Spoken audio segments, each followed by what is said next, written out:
Mesdames et messieurs, bienvenue sur ce journal dont voici les titres.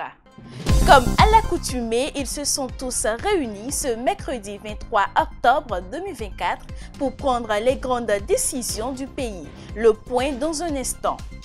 Les députés votent à l'unanimité la ratification du traité stratégique avec la Corée du Nord. Les détails dans ce journal.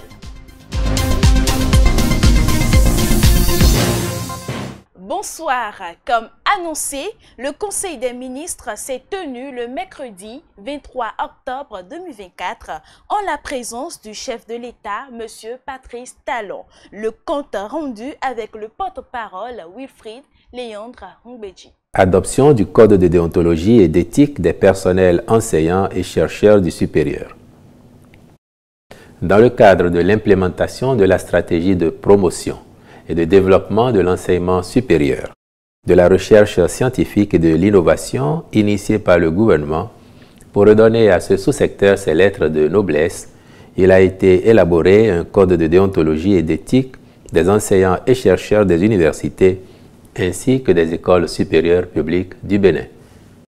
Issu d'un processus participatif, il est destiné à mettre fin aux faits récurrents qui jettent du discrédit sur le monde de l'enseignement supérieur et de la recherche scientifique, de nature à entraîner un effritement des valeurs liées aux exigences d'excellence et d'exemplarité. En prélude à la célébration de l'édition 2024 de la Journée des Nations Unies, Aminatou Sarr, coordonnatrice résidente du système des Nations Unies au Bénin, a délivré le message du secrétaire général de l'ONU, Antonio Guterres. C'était au cours d'une conférence de presse tenue ce mercredi au siège du système des Nations Unies à Cotonou. Propos recueillis par Laure Lecossa. L'ONU a été créée par le monde pour le monde. Depuis 1945, elle permet aux pays de faire cause commune pour trouver des solutions mondiales à des problèmes mondiaux. Des solutions pour apaiser les tensions, jeter des ponts et bâtir la paix. Des solutions pour éliminer la pauvreté, stimuler le développement durable et défendre les plus vulnérables. Des solutions pour apporter une aide vitale aux personnes aux prises avec des conflits, des violences, des difficultés économiques et des catastrophes climatiques. Des solutions pour offrir les mêmes chances aux femmes et aux filles et ainsi assurer l'égalité et la justice. Des solutions pour aborder des questions inimaginables en 1945.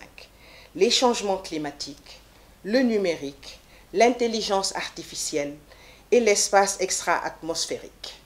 En septembre, l'Assemblée générale a adopté le Pacte pour l'avenir, le Pacte numérique mondial et la Déclaration sur les générations futures. Grâce à ces accords historiques, le système des Nations Unies pourra s'adapter, se réformer et se rajeunir, rester en phase avec les évolutions et les enjeux du monde qui nous entourent et apporter des solutions pour toutes et tous. Notre action restera cependant ancrée dans les valeurs et les principes intemporels de la Charte des Nations Unies et du droit international et dans la dignité et les droits humains de chaque personne. Dans notre monde en proie à la tourmente, l'espoir ne suffit pas. L'espoir passe par des mesures fermes et des solutions multilatérales en faveur de la paix, d'une prospérité partagée et d'une planète florissante. L'espoir passe par une coopération entre tous les pays. L'espoir passe par l'ONU. À l'occasion de la Journée des Nations Unies, je demande à tous les pays d'entretenir cette flamme qui guide le monde et de défendre ses idéaux. Mercredi 23 octobre 2024 s'est tenu à l'hôtel Les Oliviers de Porto Novo un atelier de restitution nationale allant dans le cadre de l'appel à projet de recherche du programme Apprendre porté par l'Agence universitaire de la francophonie. Suivez les détails dans ce reportage. Ils se sont tous réunis ce mercredi 23 octobre 2024 à l'hôtel Les Oliviers de Porto Novo pour l'atelier de restitution nationale. Organisé par l'Agence universitaire de la francophonie, le projet intitulé « Contribution à l'identification des compétences prioritaires et des processus d'accompagnement efficaces pour l'exercice du métier des enseignantes et enseignants de l'enseignement primaire » a été présenté lors de ce 4e appel à projet du programme Apprendre pour l'amélioration du secteur éducatif au Bénin. Réunissant ainsi donc des personnes du corps éducatif, les coordonnateurs du projet s'expriment. C'est un projet qui a été sélectionné, retenu donc parmi les 14, après un appel à projet qui a été lancé en mars 2022. Et donc c'est un projet qui a duré 18 mois. Et après donc, la soumission de notre projet, il y a eu une étude qui a été faite pour retenir un certain nombre, dans le nôtre. Et donc, lorsque le projet a été retenu, en juillet, on nous a notifié, juillet donc 2022 toujours, on nous a notifié le projet, et donc le processus a commencé. Nous sommes 6 dans l'équipe, et il y a 3 hommes, 3 femmes, parce que l'AUF a insisté donc sur la parité genre. C'est d'abord un projet des acteurs de l'enseignement primaire, c'est-à-dire enseignants, conseillers pédagogiques, inspecteurs.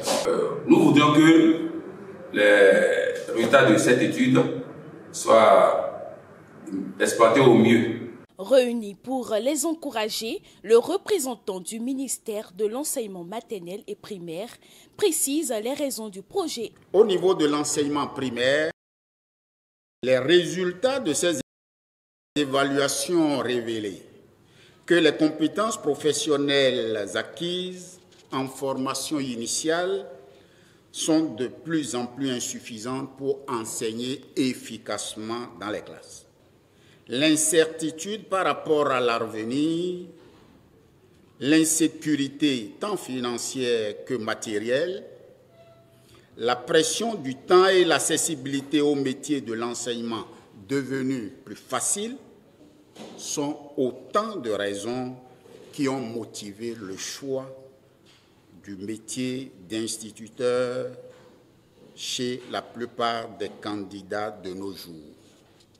C'est pour pallier ces insuffisances révélées que ce projet de recherche a été initié. Je garde l'espoir que la qualité des participants invités influencera qualitativement les travaux en vue d'une amélioration sensible des résultats présentés. Apprendre un programme initié et mis en œuvre par l'Agence universitaire de la francophonie depuis 2018, avec l'appui financier de l'Agence française de développement dans 10 pays de l'Afrique subsaharienne francophone, dont le Bénin. Il est essentiellement basé sur le développement professionnel des enseignants en relation avec leurs pratiques de classe pour l'amélioration de la qualité des enseignements et la motivation des enseignants. Présents pour cet atelier, les différents enseignants et enseignantes expriment leur satisfaction. C'est une belle initiative déjà. Nous remercions l'AUF pour tout ce qui est fait et nous remercions également les chercheurs. C'est une satisfaction pour moi et puis avec les contributions des uns et des autres. Je suis intéressée et surtout par mes propres contributions. Et moi, prendre en charge le genre transformateur, l'inclusivité, c'est très nécessaire. Oui, il y a eu par le passé de nombreuses recherches qui ont été menées, toujours pour améliorer les pratiques enseignantes, les pratiques éducatives. Mais je pense que celle-ci aborde de façon précise les compétences prioritaires et le processus d'accompagnement des enseignants afin qu'ils exercent véritablement leurs responsabilités. Notons qu'à cet atelier, il y a eu la présentation des recherches et démarches de conduite du projet, les résultats du projet, ainsi que des observations des invités et l'animation d'un débat. Les personnes présentes ont eu aussi droit à des prestations artistiques sur la moralité, l'éthique et l'identification personnelle.